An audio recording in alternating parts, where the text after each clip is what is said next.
time looking out for you, but you're not here. What's another year? Have some music in this one, Patrick. I've been waiting such a long time, reaching out for you, but you're not near. Tell me now, what's another year? Yeah. And here with us, Johnny Logan. Happy to see you. It's very nice to be seen again, like sort of after 2 years of COVID. It's lovely that we have this moment here for Fly and Help as well. Do you remember the first time when you were at the Eurovision Song Contest? It's 42 years ago. Yeah, to be honest, they're in my mind, they're etched into my head and into my heart. I can remember everything about it. I remember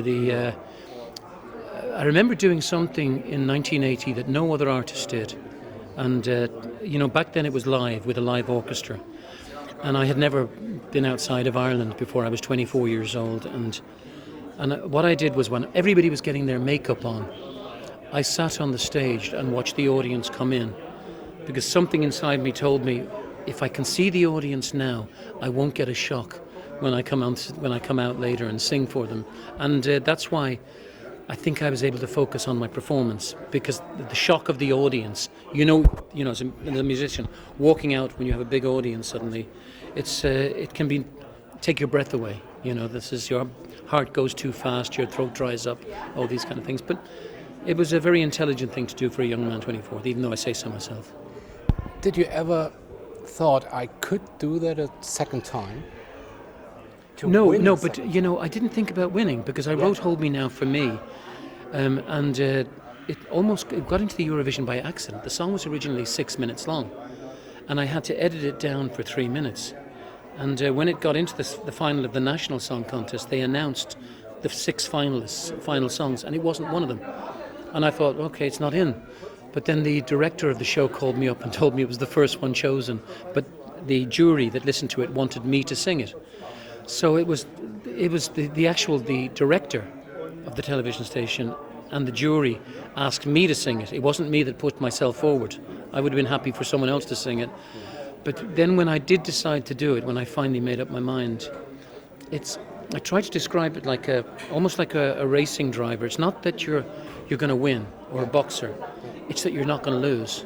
You don't think about anybody else. You just focus on your own performance and what you can do. And then the rest is in God's hands, and it's in the hands of the people that are watching on TV.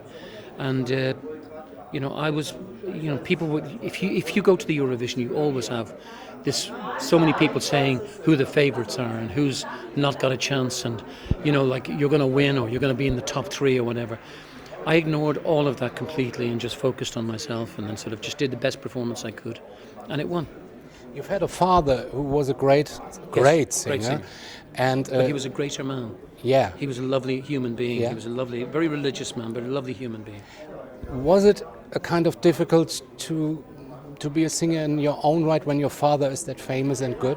Not really, no, because with my father never really wanted me to be a singer, because he had rheumatoid arthritis and he was totally dependent on his voice. He couldn't work with his hands.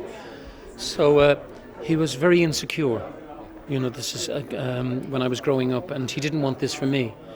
But I tried to be an electrician, but I was a really bad electrician, and I used to go to work with a toolbox in one hand and a guitar in the other. So it was, I think sometimes there's a calling, and I was called to music. I think it's something that I had no choice. It's just it said, come on, you're one of us, and I'm stuck with it. I mean, it's been a wonderful life, full of great highs and great lows, but I survived it, and I'm still here.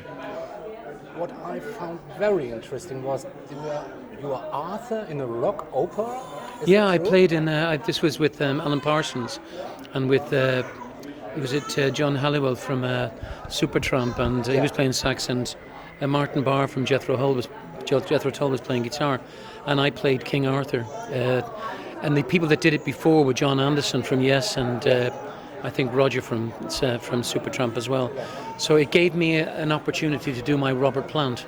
Yeah. You know, I grew up with the music of Led Zeppelin and this, and I always loved Robert Plant. So it allowed, people just saw Arthur on stage. They didn't see Johnny Logan. So it allowed me a kind of little transformation into a rock singer, and I really enjoyed that. You are now here at FLY HELP-Gala. What do you think about Rainer Meusch and all those things here that are happening? I think that it's wonderful to see it happening here, because I think after 2 years of COVID and because of the economic situation all over the world, all of us, you know, like I said, we still have to focus on charities and people who need help. You know, FLY Help. The reality of it is that people didn't stop suddenly needing people to help them because COVID was here and because of the economic situation. They actually probably need us more now than they ever did before. And I think organizations like FLY Help, Rainer and Gisina and Jan Mevis, these people that are involved with this, God love them, like sort of this is, thank God they're there, because these people give so much of themselves to make sure that other people can live. I hope there is a place in the next life for them that gives them a little pat on the back and maybe something a bit extra special for them. Your voice is amazing. Still, Thank you. I think in the better than it was ever. I got a polyp in my vocal cords about 18, 19 years ago. And I had to have the polyp removed, and I had to learn to speak again. And I think up to that point, I took my voice very much for granted, because whenever I wanted to sing, I could sing. And then suddenly to have to work at being a singer again and like learn how to sing again has made me a better singer, because now I can switch from the head voice to the chest to the diaphragm. And also I think I've had a lot of success as a producer and as a writer as well. And I think that maybe it's the latter part of my life, but it seems to be all coming together now. And I think I'm in a very good place for my songwriting and my performances. I'm probably at the peak of my career at the moment from that point of view, and I'm very grateful for your compliment, but also sort of to be in this situation, you know. You're still a young man. And you need stronger glasses. That makes two of us, Jonas. I wish you all the best for the next years. Thank you very much. It's been a pleasure, Jonas. Thank you.